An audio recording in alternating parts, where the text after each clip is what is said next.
Hey,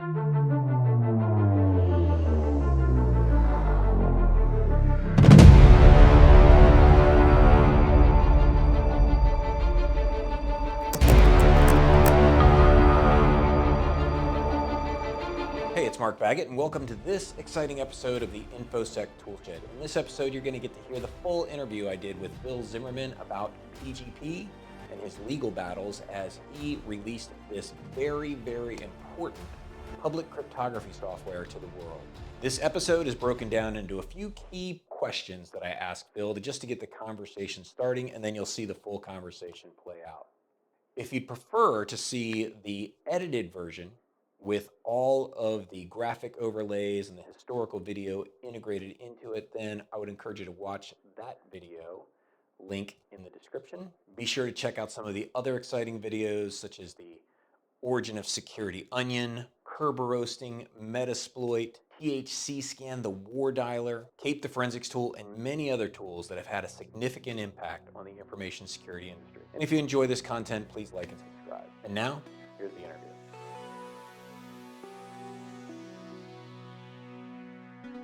Well, I was interested in cryptography for a long time. When I was a kid, when I was like 10 years old, I was interested in cryptography.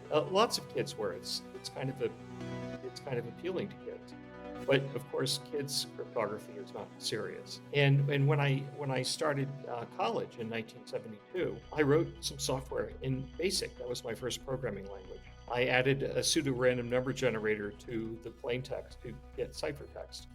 And then to decrypt it, I subtracted the same random number generator from the ciphertext to recover the plain text.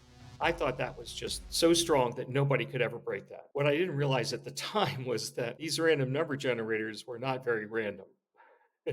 They were pseudo-random number generators that were more pseudo than random. Was that like a one-time pad long series, or was it a Well, single it byte has, and you did this just once? yeah, it has this superficial resemblance to a one-time pad. But it wasn't a one-time pad. It was a stream cipher with a cryptographically weak stream. I didn't know it was cryptographically weak.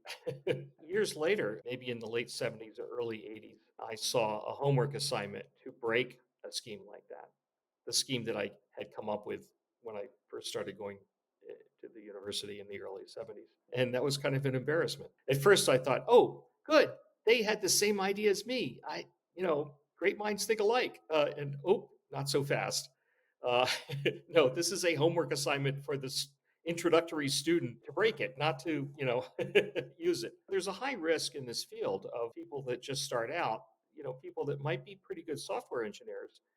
If they imagine that they can write cryptographic software and more importantly, design a cryptographic algorithm like a block cipher, there's the Dunning-Kruger effect. They imagine themselves to be cryptographers.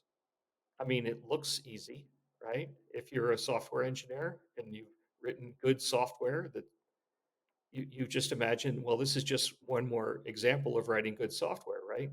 But it's not, because it's the product of centuries of arms race. Other kinds of software that you might write are typically not the kinds of problems that are driven by an arms race. You could write software to make a robot jump up and down on a pogo stick without falling over. That's pretty hard. It's not an arms race. We often hear people say, well, we can land a man on the moon, but we can't fill in the blank, solve poverty, or do this or do that. Because landing a man on the moon is just human ingenuity against the laws of physics, right? But what if landing a man on the moon required overcoming air defense systems, or not air defense? There's no air on the moon. But if there were anti-aircraft guns on the moon trying to shoot you down so that you can't land, that would be a much more difficult moon landing, because it's human ingenuity against human ingenuity. And that's what's been going on between cryptographers and cryptanalysts for centuries. So if you're spending your whole career close to that field of study, then you know about that arms race. You participate in the arms race and you can see, okay, here's what they're doing. Well, then I better do this. And then they look at you and say, oh, here's what he's doing. We got to do this. And so everybody's publishing academic papers about cryptanalysis and how to make things stronger to avoid that kind of cryptanalysis. The state of the art improves if it's driven by an arms race. But if you don't if you don't participate in that arms race, if you're coming from outside the field, if you're just a software engineer, a really good software engineer, then you walk in there unsuspecting that there's been this centuries long arms race going on. You could just come right in and just write some encryption software and it'll be strong. You're going to get destroyed. It occurs to me that in many ways that's a lot like what we see in the vulnerability management way. There's the buffer overflow, and then we've came up Oh with yeah. stack canaries, and then Well, the rest of cybersecurity is also an arms race. It's however, in that arms race, the attackers have the upper hand. In the arms race of cryptography versus cryptanalysis, the cryptographers have been ahead for the last half century. There's a possibility that they will fall behind if quantum computers are developed, but that could be quite a long way away before that happens. And so for the moment, we have, the cryptographers are ahead in the arms race against cryptanalysts. The very best cryptography is out of reach of the very best cryptanalysis. you enjoyed doing cryptography. You had an assignment to break cryptography, and that got you writing some code. And then PGP 1.0, did you just decide, was it a spinoff of a college program? How did you decide I'm gonna write and release PGP 1.0? Sometime in the mid 1980s, I started writing some C software to implement RSA. But that was just, as I said, like in a petri dish. You could do here's some RSA calculations you can do with software, but that's all it is. It doesn't it doesn't do anything else. It doesn't have all the other ingredients of a cryptographic utility.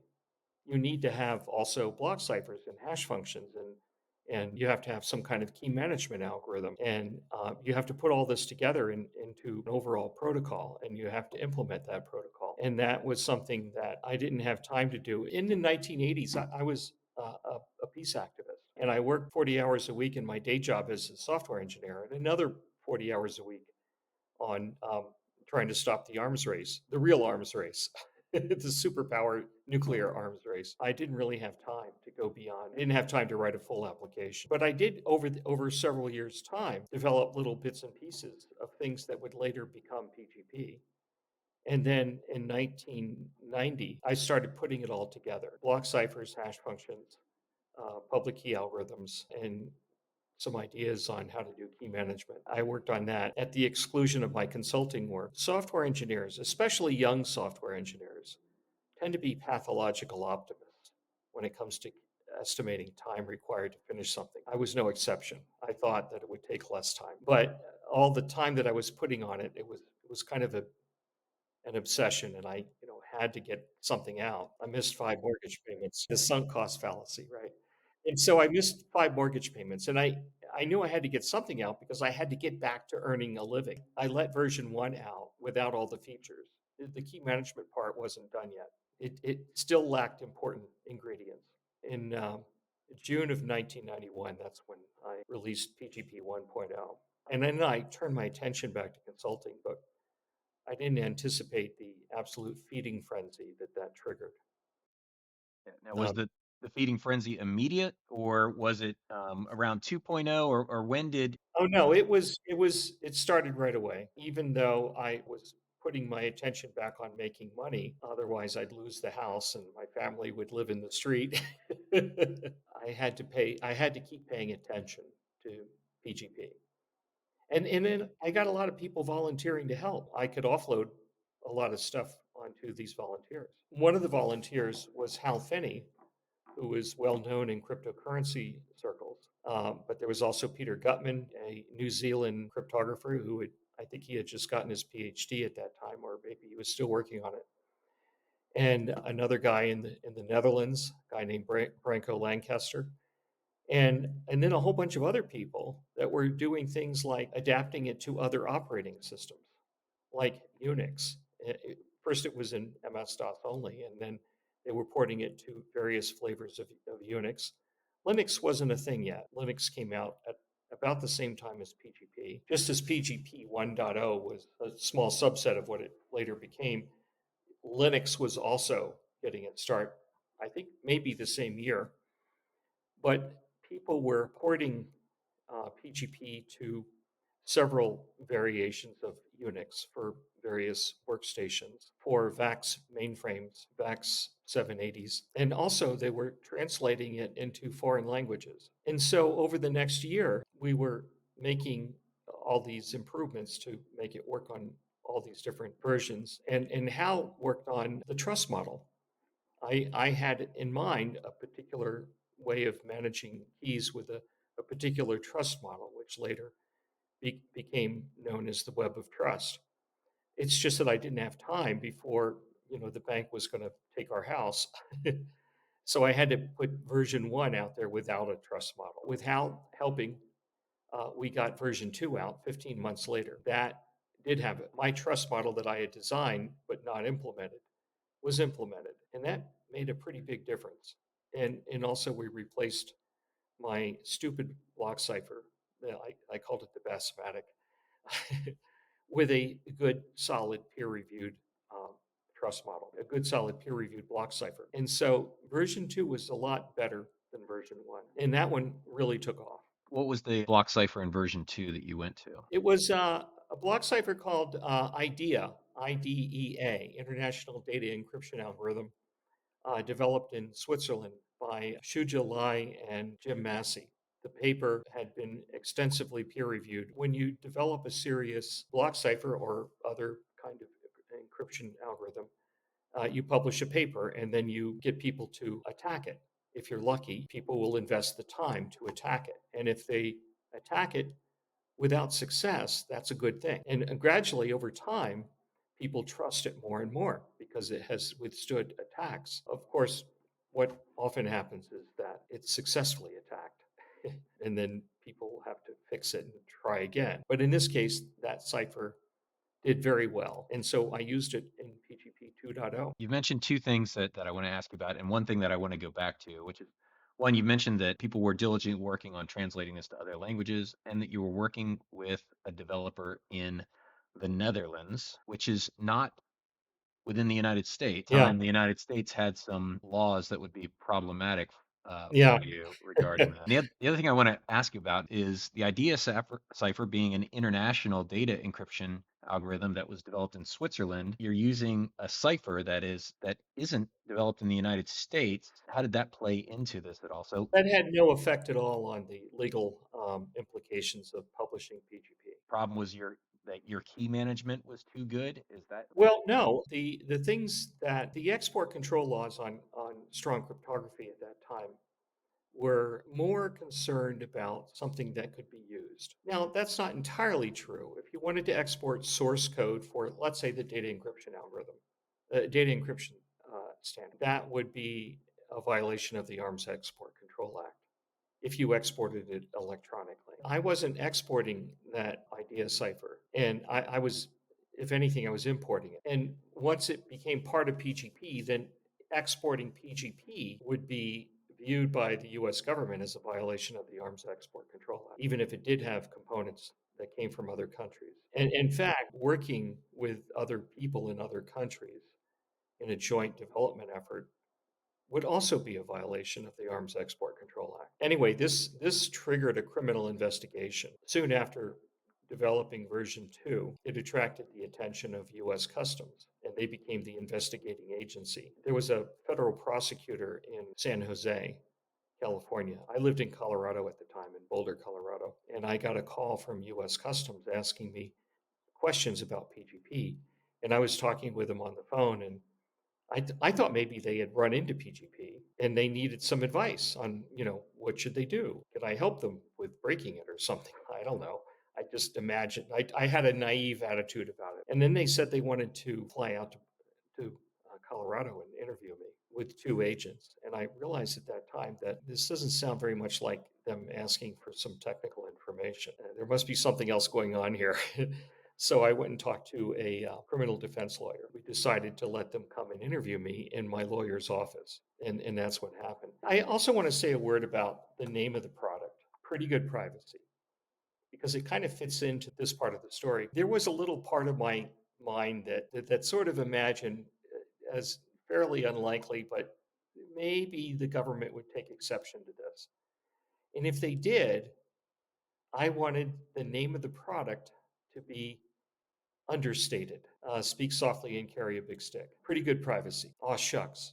What's all the fuss about? That name was a particularly good name because every journalist who interviewed me during the course of the criminal investigation took great pleasure in drawing attention to the modest, understated name. And why is the government getting so upset with something with such an innocent name as pretty good privacy? I had heard you mentioned a Ralph's grocery store. Oh, yeah, yeah. Well, one of my favorite radio shows at the time was A Prairie Home Companion by Garrison Keillor on National Public Radio, or one of the public radio organizations. And it was similar to an old-time radio variety show to sound authentic from the era when radio shows from the 1950s, maybe. They would have commercials integrated into the show. The variety show would talk about some product and endorsing a product. And this was National Public Radio, so they didn't have any ads. So they had to make fake ads for fake products and fake services and what. And so there was a fake grocery store called Ralph's Pretty Good Grocery. And if you can't find it at Ralph's, you can probably get by without it. And I just thought that was too good. And so I had Phil's Pretty Good Software. Product was called Pretty Good Privacy from Phil's Pretty Good Software. Yeah, people ask me, why didn't you call it, really great software or, I wanted it to be gentle and understated, and that worked really well.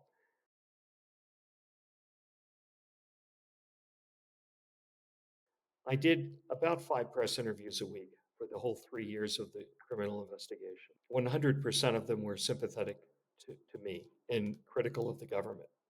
Not 99%, 100.0%. And I think maybe the reason why is because journalists felt that this was a First Amendment case. And the First Amendment is something that appeals strongly to journalists. The Arms Export Control Act said it's illegal to export weapons. Anything that's on the munitions list, the State Department had this thing called the munitions list.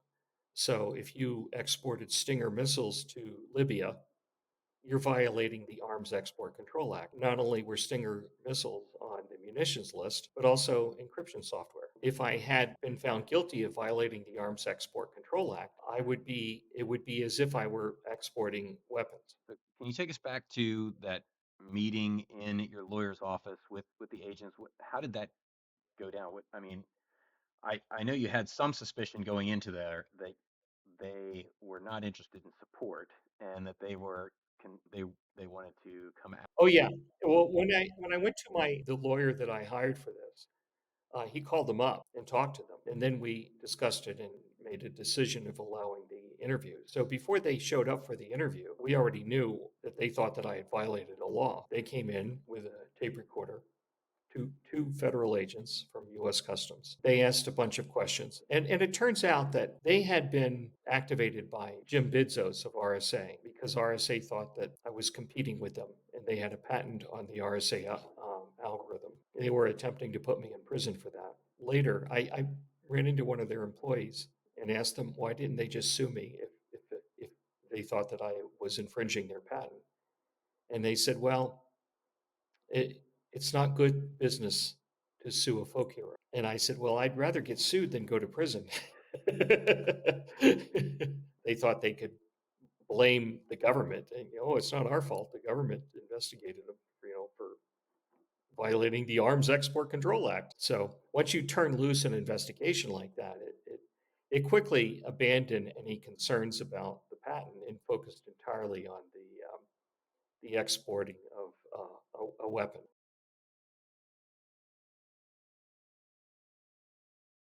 So yeah, we were still using RSA, but later we switched to using a variation of Diffie-Hellman called El Gamal, and so we replaced RSA in PGP with El Gamal.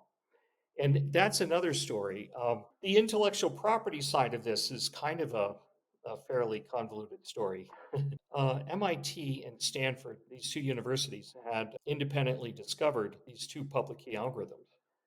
The first paper published explaining the concept of public key algorithms was a paper by Whitfield Diffie and Martin Hellman called New Directions in Cryptography, which I think was published in 1976. And then after that, I think it was the same year, maybe a few months later, the RSA paper was published by Ravesh Shamir and Edelman at MIT. These two universities applied for a patent for these things. Both of them did at the two universities. Stanford had applied for a patent for not only the Diffie-Hellman algorithm, but also the whole concept of public key cryptography, no matter what the algorithm. I think this illustrates what's wrong with software patents. If literature was subject to patents, then somebody could get a patent on a generic story ideas, and then nobody would be permitted to write any stories that had any resemblance to that story.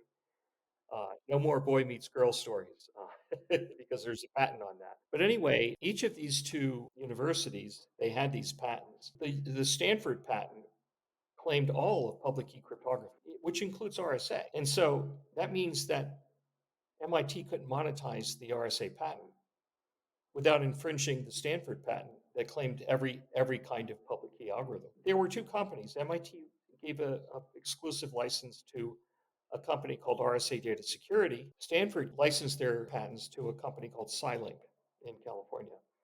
And these two companies then decided to pool their patents into a patent cartel. That patent cartel was called Public Key Partners. It had only two employees. It had the CEO of RSA, a guy named Jim Bidzos, and the other was the general counsel of Scilink. This patent cartel just had these two guys in it, maybe a tiny office with a filing cabinet in it and nothing in it.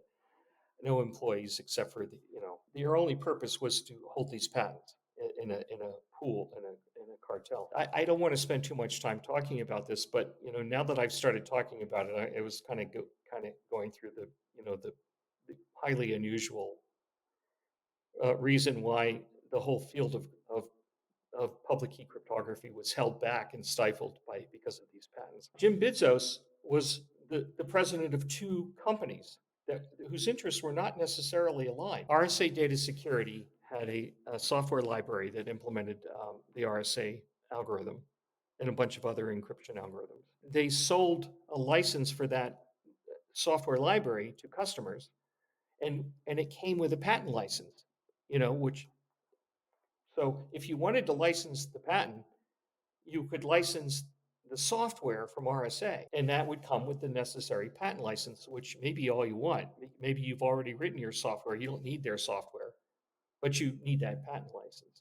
So you license their software. It comes with the patent license. And meanwhile, Public Key Partners sold nothing but patent licenses. Every time some company would approach Public Key Partners and ask for a patent license, Jim Bidzos would say, I don't think you really want a patent license from Public Key Partners. I think what you really want is to license our software library, which includes the patent license that you want. And so he diverted customers away from this joint venture of Public Key Partners.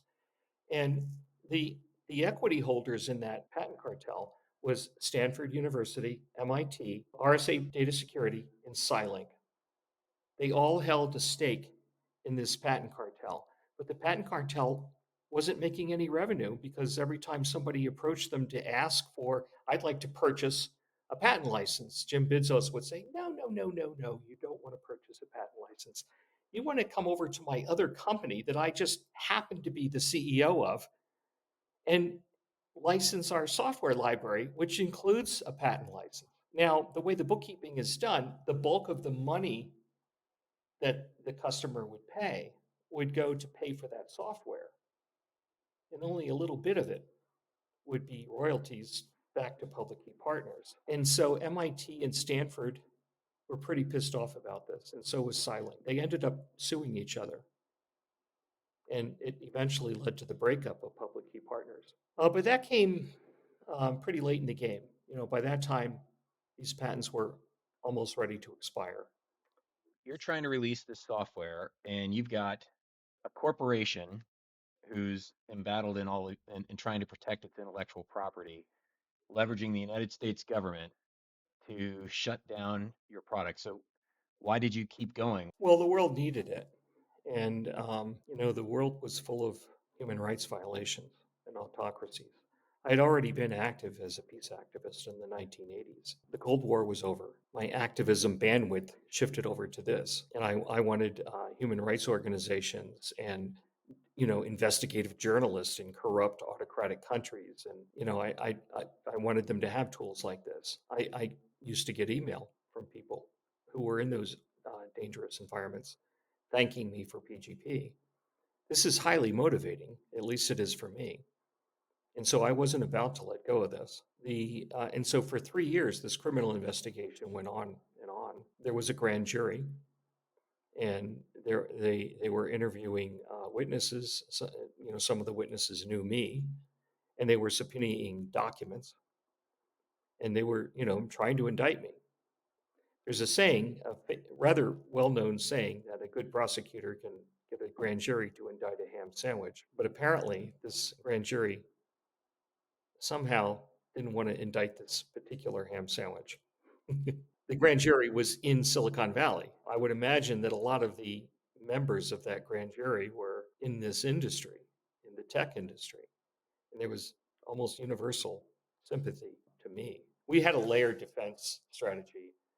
It's kind of like my old days as a peace activist in the nuclear arms race. It reminded me of Strategic Defense Initiative. You try to shoot down, you try to burn holes in the booster, with space lasers, and then you try to hit the warheads in mid-course phase, and then you try to hit them in the last frantic seconds before they hit. So it's kind of a layered defense, and so we were trying to do a layered defense. And our last layer of defense was we were planning to do jury nullification. Yes, I violated the law, but it was for a good moral purpose. I remember you telling a story of a time that you went into a room that was filled with lawyers from the American Civil Liberties Union, Oh yeah, and you there were. described that as your darkest day in Yeah, this yeah, yeah. defense.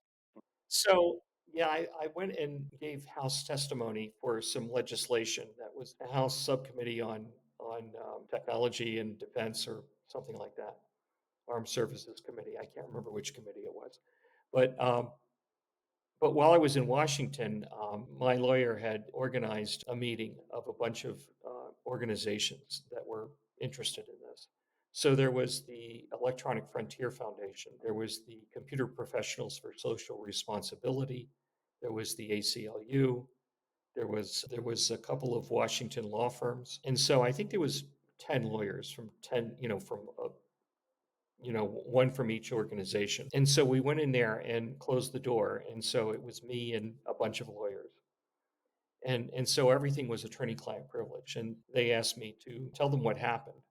And so I explained to them, what this whole thing was about, what I had done, what I was guilty of. And they listened to me. Now, none of them were criminal defense lawyers. My lawyer was a criminal defense lawyer, but these lawyers were other kinds of lawyers.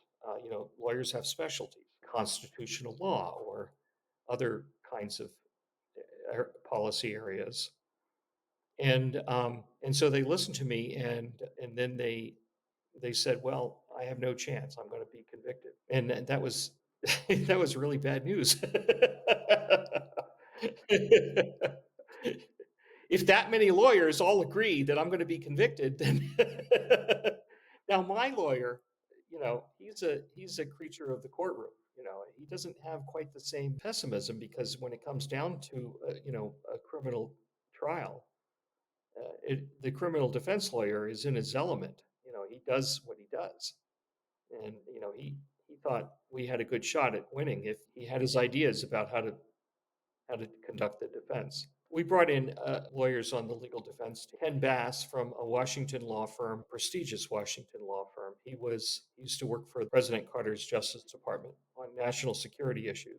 Kurt Kainow, who was a criminal defense lawyer in San Francisco. Well, he had been a former prosecutor, a former federal prosecutor, and he was an intellectual property lawyer. We thought there might have been some intellectual property elements to this. And then there's Eben Moglen, who was a lawyer who had clerked for Thurgood Marshall, and he had written an APL interpreter before he became a lawyer. So he was also a software engineer. We had a pretty good legal defense team. and they were all pro bono, except for my lawyer, because my lawyer didn't have a big law firm behind him to pay his salary. The other lawyers worked for big law firms that had a pro bono apparatus. Big prestigious law firms will take on pro bono cases because they have a lot of money in the bank and they can pay the salaries of their lawyers while they work on pro bono cases. So we had a legal defense fund set up. So we got contributions from all over the political spectrum. Democrats, Republicans, people from other countries, kept that going for 3 years. And I also convinced my legal defense team to allow me to speak to the press, which is unusual. Most criminal defense lawyers do not allow their clients to talk to the press. They usually feel strongly about that. But I managed to convince them to let me talk to the press. And I was doing public speaking. I managed to create a lot of public awareness of it. We were doing about 5 press interviews a week for the whole 3 years, all of it favorable. And so On that, how beneficial do you think that was? at the time, I felt that it was important for the final decision not to indict me. But it's likely that the Justice Department would not be so easily swayed by public opinion. The Justice Department makes its prosecutorial decisions usually without influence from public opinion. When the prosecutor sent us a letter telling us that they're dropping the case, they wouldn't tell us why. And my lawyer asked him why. And he said, well, we can tell you if you don't tell anyone else. And he said, okay. And that, by the way, includes me. And so they told him. And then later, when I talked to my Phil Dubois, my lead defense counsel, I said, were there any surprises in their reasons why they didn't do it? He said, no, there's no surprises. In other words, we'd already discussed all the possible reasons they might drop the case. And so I don't know which one it was, but it was the one that we already had discussed. What it very likely was evidentiary problems to prove intent, that I intended it to be exported. You had another interesting part of, or another interesting strategy that was part of your defense in PGP, the book, and the export of that. Yeah, And I know that was related to Bruce Schneier's book, Applied Cryptography, and Phil yeah. Carnes. Can you So tell us that story? there are two stories about books that came at different times. First, the one that happened during the criminal investigation. And I went to a Computers, Freedom, and Privacy conference in California. Bob Pryor, who was the senior editor at MIT Press. MIT Press is a prestigious academic press. They publish lots of computer science books. And he wanted to publish the PGP User's Guide. By the way, the PGP User's Guide was a bit unusual because it was written in first person singular. You don't see a lot of computer manuals written in first person singular. You should do the audio book version of Yeah, Phil Zimmermann reading the user's guide. yeah. That was at a time when audiobooks were not that big a deal. It had a lot to do with why people trusted PGP. Now, later, when the criminal investigation began, people had an even stronger reason to trust PGP because if the government was trying to put me in prison for it, then that made it more appealing to people. And so they trusted it more. But before that, the PGP User's Guide was written in first person singular, and that's me speaking in my voice to the reader. That's more human. It's not a faceless bureaucracy. It's a human being talking to you, the reader, about why you want the software and what's so good about it. What I said to Bob Pryor is, well, I would like to publish this book, but I really want to publish two books. The one that you asked for, but another book as well. I want to put all the source code to PGP in a book published by MIT Press.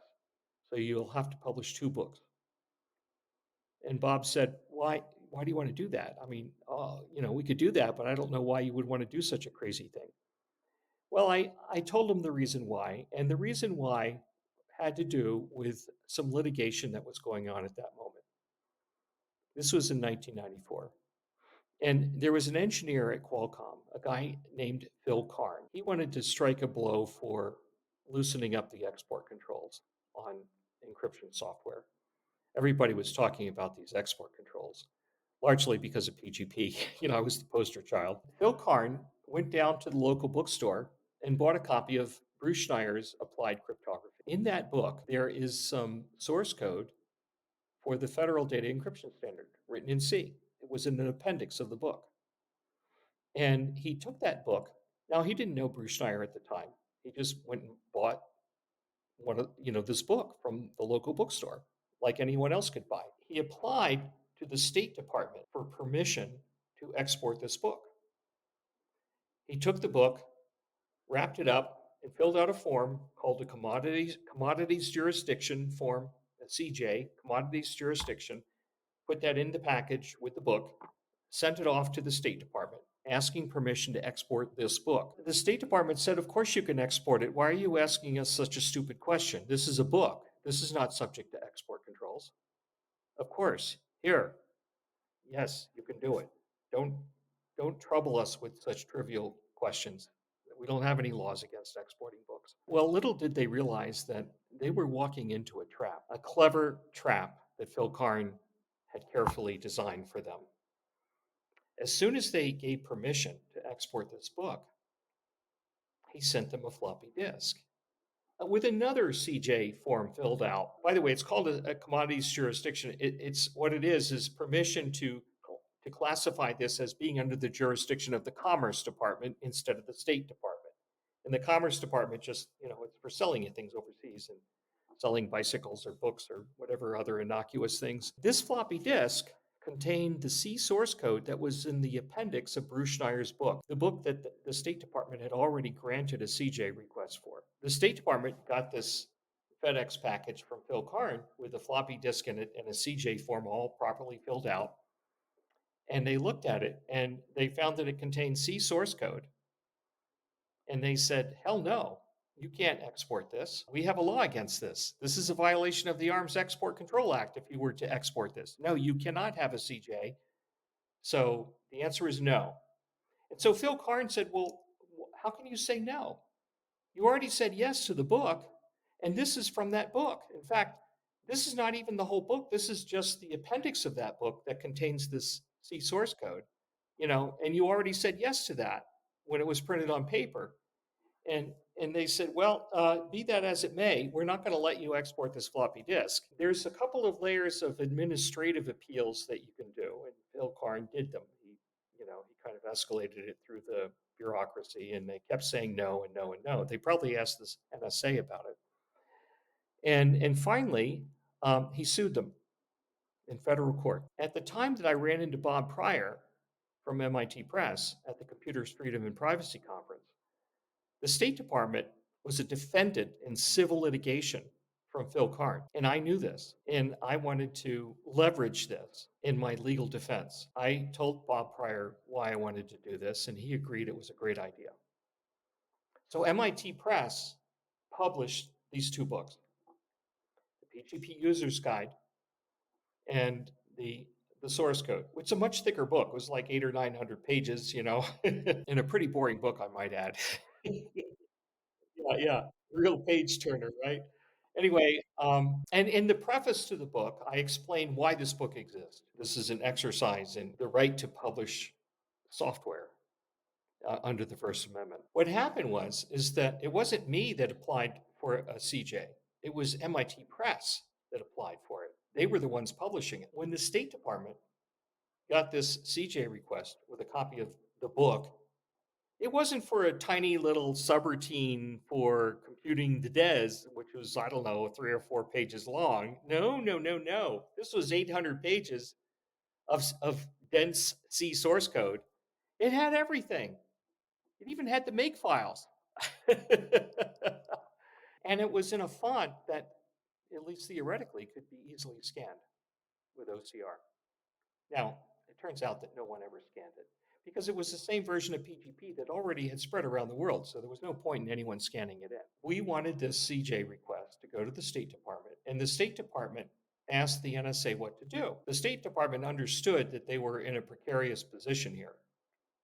They were defendants in civil litigation, and here was this book with the entire source code of PGP, not some little harmless subroutine, but the entirety of PGP that was currently deployed at that time.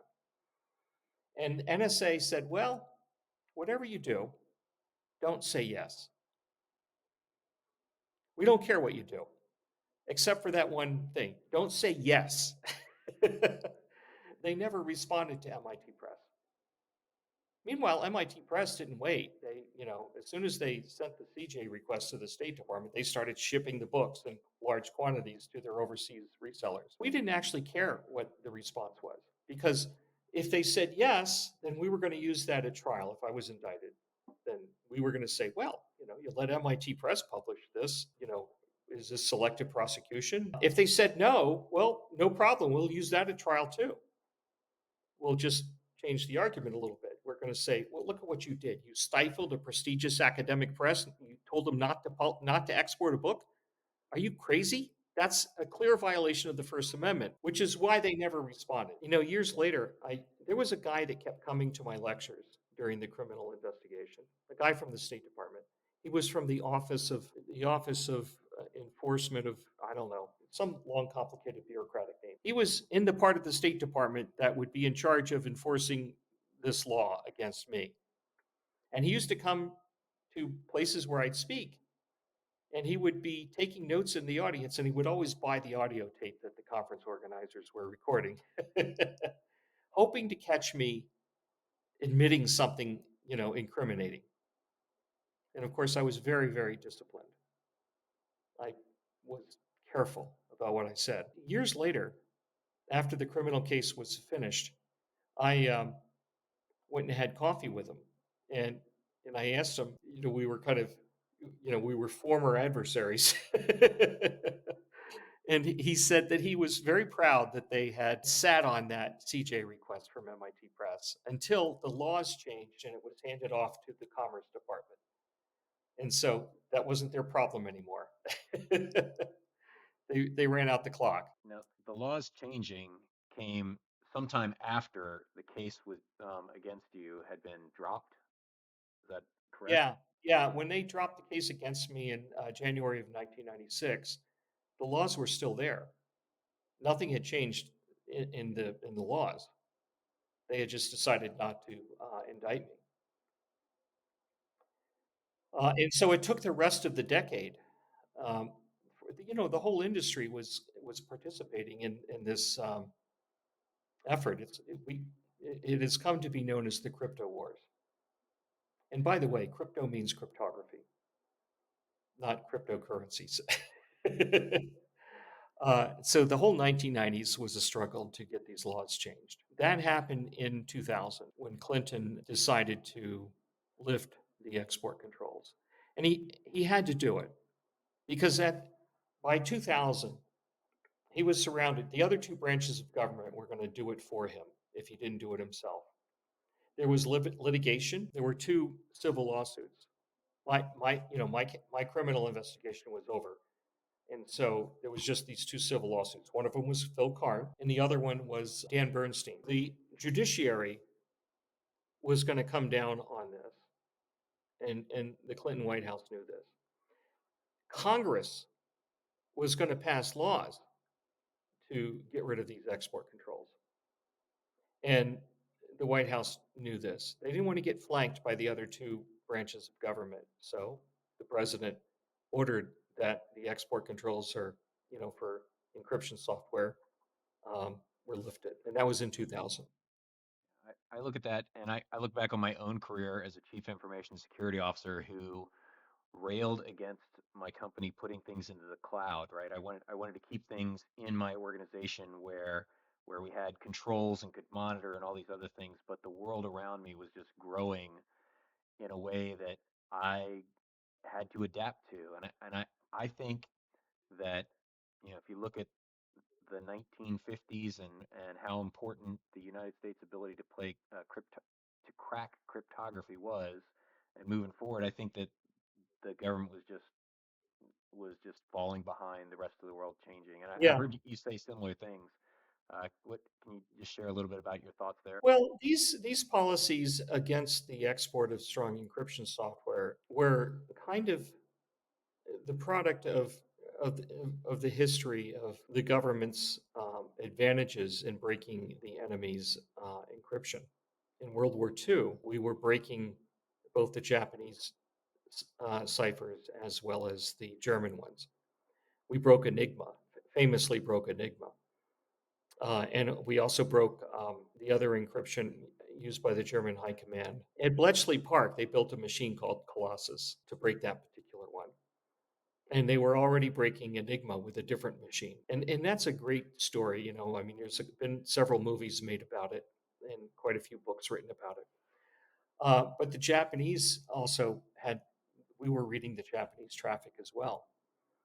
And so, the Battle of Midway was decisively influenced by our cryptanalytic capabilities against the Japanese codes, the Purple Code. The whole World War II was shortened by a couple of years. It saved millions of lives, this capability. We kept it a secret after the war. The breaking the Enigma was not known to the public until the 1970s. And during the time from the end of World War II to the 1970s, we were giving German Enigma machines to third world countries, saying, here, use these to encrypt your diplomatic communication. It's really strong. The Germans used it in World War II. Yeah. Use these Uh, numbers for EC3. so if it was good enough for the Germans, it's good enough for you. Germany is a wealthy country, not like your little banana republic. So we were fooling people to, use weak encryption so that we could break it. This formed the sort of attitude that governments had about encryption, that they felt that it was necessary because it had saved millions of lives in World War II, that it was necessary to deny their adversaries access to strong cryptography. Maybe there'll be another war, or there'll be something else that happens that where lives are in danger or U.S. vital interests are in danger. So let's just not let anyone export strong cryptography. Let's just keep that, let's keep a tight control on that. And that's why the State Department's munitions list included encryption software. But fast forward decades into the 1990s, and now the world has changed. We have the internet, and e-commerce was starting to take off, and online banking, and all kinds of reasons why the normal functioning of a modern society depended on secure communications. How would you order things from from e-commerce sites? Order something from eBay or Amazon or something like that. Credit card transactions. How would you do all the things that a modern information society needs to do?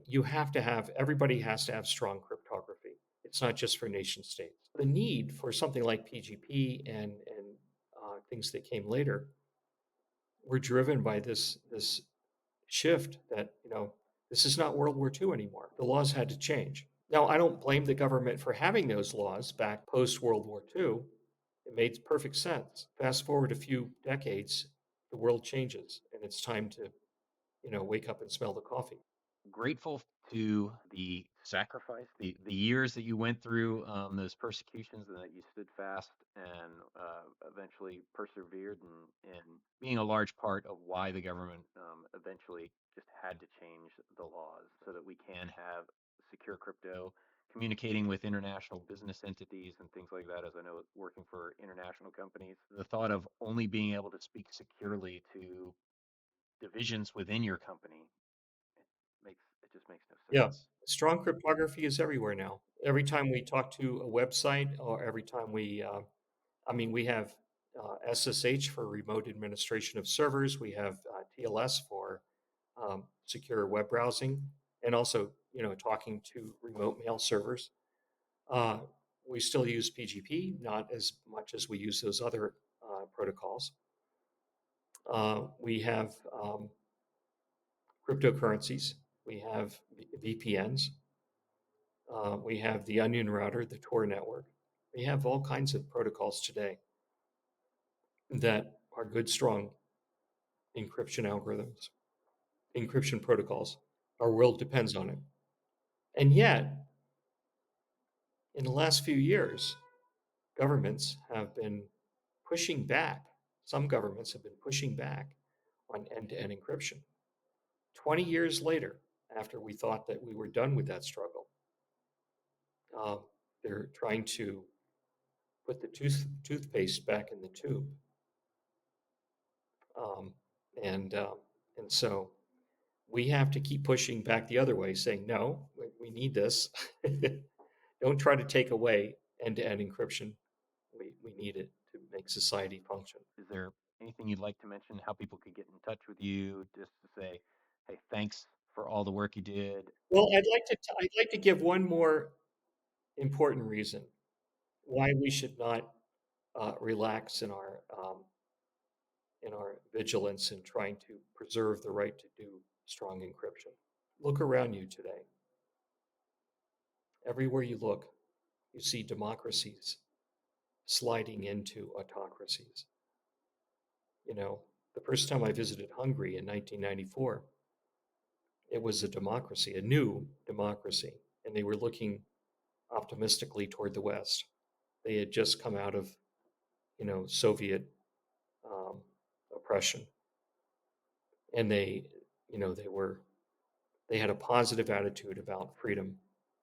But today, Hungary is under the control of an autocrat, Viktor Orban, and Brazil elected an autocratic ruler who didn't have time to consolidate his power completely, and he lost the next election. Thank God, but he tried, and um, and we see other examples where you have democracies that succumb to the temptations of the appeal of autocrats. And it's a struggle. And, you know, we run the risk of losing our democracies.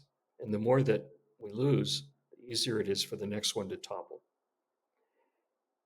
And if we want to try to restore the democracy in those countries that slide into autocracies, we need to be able to organize politically against the autocracy. And to do that, we need strong encryption. And so the need to preserve the right to a private conversation is stronger today than it's ever been because of the erosion of democracies around the world. Even if you're not rising up to overthrow an autocracy, if you're using encryption, you wouldn't want the first time encrypted traffic shows up in an autocratic country, a government No, that's under no, autocratic you rule want to it to be blend in with, I am Spartacus. right. Yeah. Yeah. So So we can all be Spartacus by running Signal and Zphone and other end-to-end encryption devices out there that and encrypting our traffic. All right, sir. Well, it has been my pleasure speaking with you. I really appreciate your time. And again, all of the things that you've contributed to technology in general, specifically in the information security community. So thank you. My pleasure.